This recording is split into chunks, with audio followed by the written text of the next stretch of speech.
So, yo, it's just I only smoke Fontos.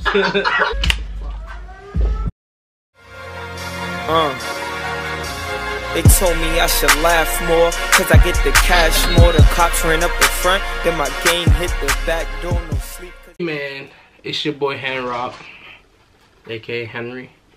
Some of y'all know me by Rock, Henrock, whatever y'all know me by. Wrecked Kicks from Instagram. It is what it is. So we're about to get this Q&A on the road. Some of these questions are asked by you guys who are on my social media, which I'll leave a link in below along with everyone else's social media. So just make sure you give them a follow. What is your dream job? My dream job?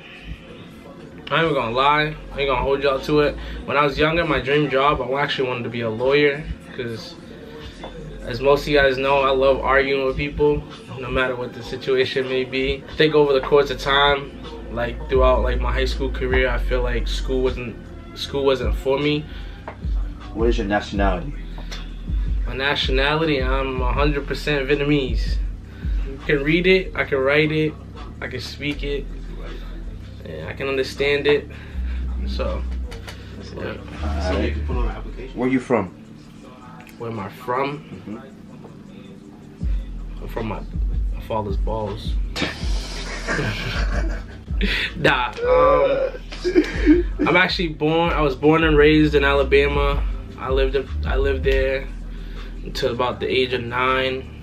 I lived in a small town called Beulah Battery. It's literally the last town in the state of Alabama if you look at the map. What was your craziest flip?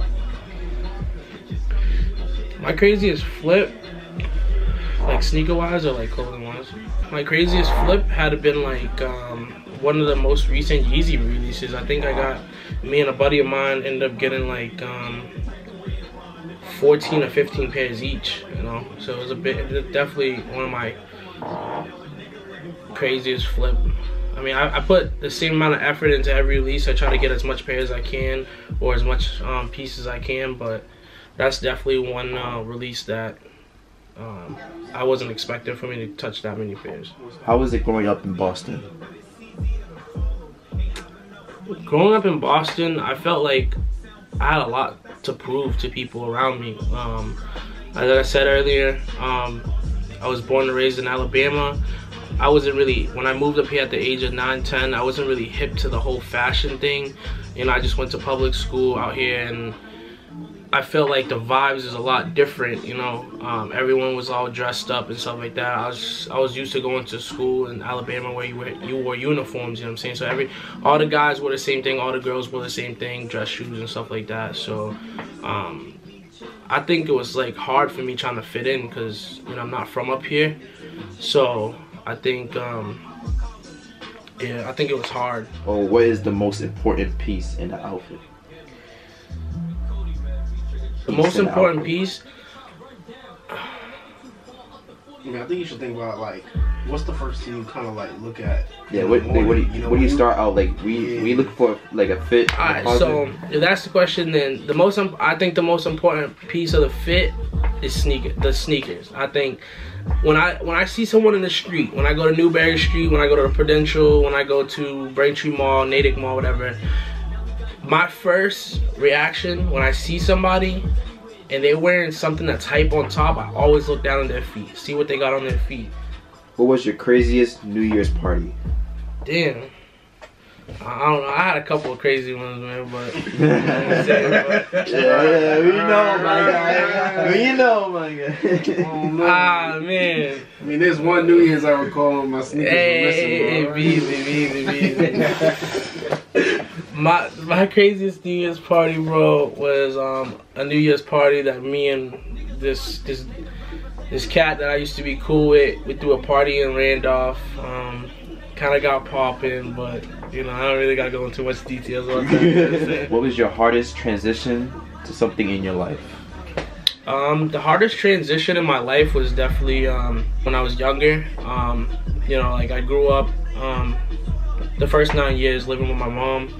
My dad was in and out of jail, so you know, I built a really strong bond with my mom. And I think the hardest transition was like losing my mom and then having to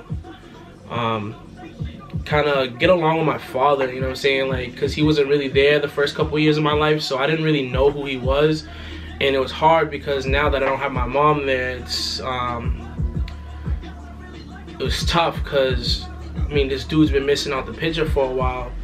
But, you know, I didn't really get to know him for much long because as soon as my mom passed away, he went through his own problems, and I ended up moving away with a family member that I never met before. It was an uncle on my father's side. What sparked your interest in sneakers?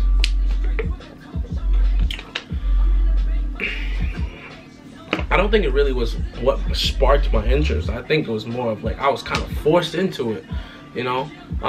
Like I said earlier, like moving up here, like it was different. I had to prove myself to everyone up here, whether it's me playing some sort of sport, me getting it, like, you know, I got into sneakers. That's what connected me to a lot of the people that I know nowadays. So I was kind of like forced into it because I didn't want to be an outsider. Me being from a small town, it was kind of hard. So I was like, you know what? Everyone always copped the new Jordans. Back in the day when I was in middle school, it was always Jordans. Now it's like Yeezys and stuff like that. But it definitely kind of was forced upon me. For myself though, no one forced me, but I felt like that was where like it kind of got interesting for me. What do you hate and love about living in Boston? What do I hate and love? Got crazy. One thing I definitely hate is the snow, the cold, the weather.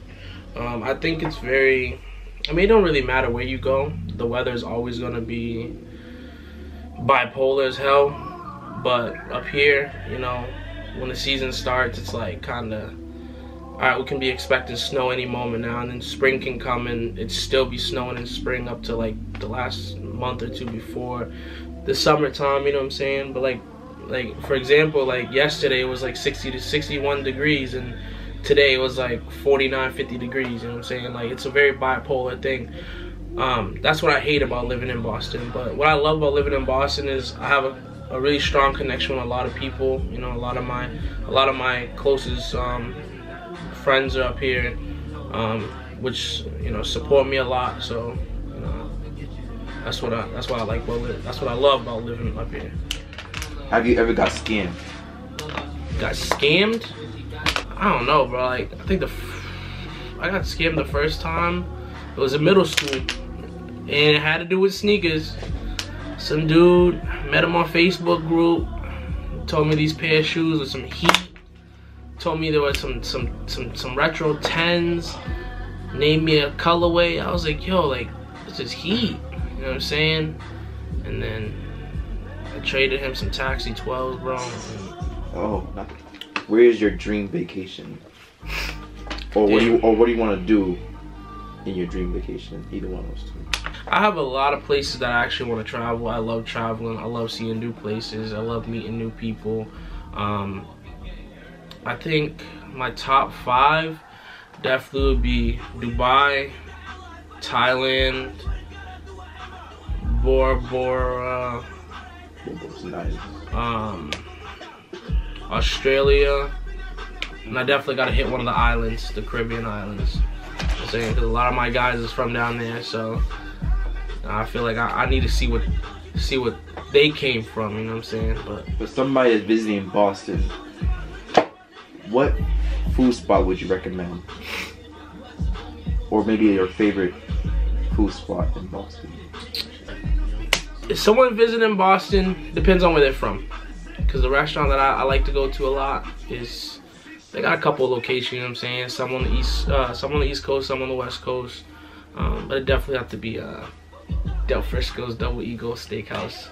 And some of my guys haven't been there, you know what I'm saying? Because they feel like the menu gets them a little nervous. Yo! So, you know what I'm saying? Do you put water on your toothbrush before or after? This is really a question? Nah, I just grab my toothbrush, I put my toothpaste and just start brushing. Oh! No way. Easy. No. I definitely wet my toothbrush, put my toothpaste on there, wet it again, and then I start brushing my teeth. I gotta double wet that. I don't know what's up with y'all weird people who just like, bro, where's the water, bro? Like, where's the moisture, man? Are you a hype beast? Am I a hype beast? Nah, I'm not a hype beast. I like to be hip. I like to be hip to the new trend. You know what I'm saying? I like the hype, but I'm not a hype beast. You know what I'm saying? Like I can dress down regular Nike suit. You know what I'm saying? Some runners, but that's just me. Who do you know that got your most respect? Who do I know that has my most respect? Like you respect them highly. It could be anybody. I say my bros. I respect them, you know what I'm saying? Because a lot of them go through their own struggles, but at the end of the day, still wake up and they still get to the money. They still make sure their family is good. So I respect them, you know, and I know they respect me the same way. Cause what kind of content or like videos can we expect from your YouTube channel? It's definitely gonna be a lot of vlogging, you know what I'm saying? It could go anywhere from spending the day with my bros, could be car meets, but my channel is mostly focused on Q&As, sneaker, streetwear, fashion, stuff like that. So, where do you see yourself in 10 years? Where do I see myself in 10 years? Man, I can't really explain to y'all where I see myself in 10 years, but I just know I want to be successful and I want to take all my guys with me. So, all my guys have been there to support me since I was at the bottom of the bottom. So when I hit the top of the top, all my guys is coming there with me because I know they're going to continue to support me no matter the situation, no matter. What's your thought process of making hard decisions? What is my thought process of making hard decisions? It just all depends on what the hard decision is. Sometimes, you know, like it'll be a hard decision, but you gotta take the risk and just go for it, you know what I'm saying? I don't really think about it, but 9 times out of 10, I try to evaluate myself. Is it good, is it bad? Will it get me somewhere? Will it get me in jail, you know what I'm saying? But that's just me speaking from now, like from me knowing the things that I know now. If you asked me this question about 3-4 years ago, I guarantee you I'd just be like, I don't really think about what I do. I just do it because I want to do it.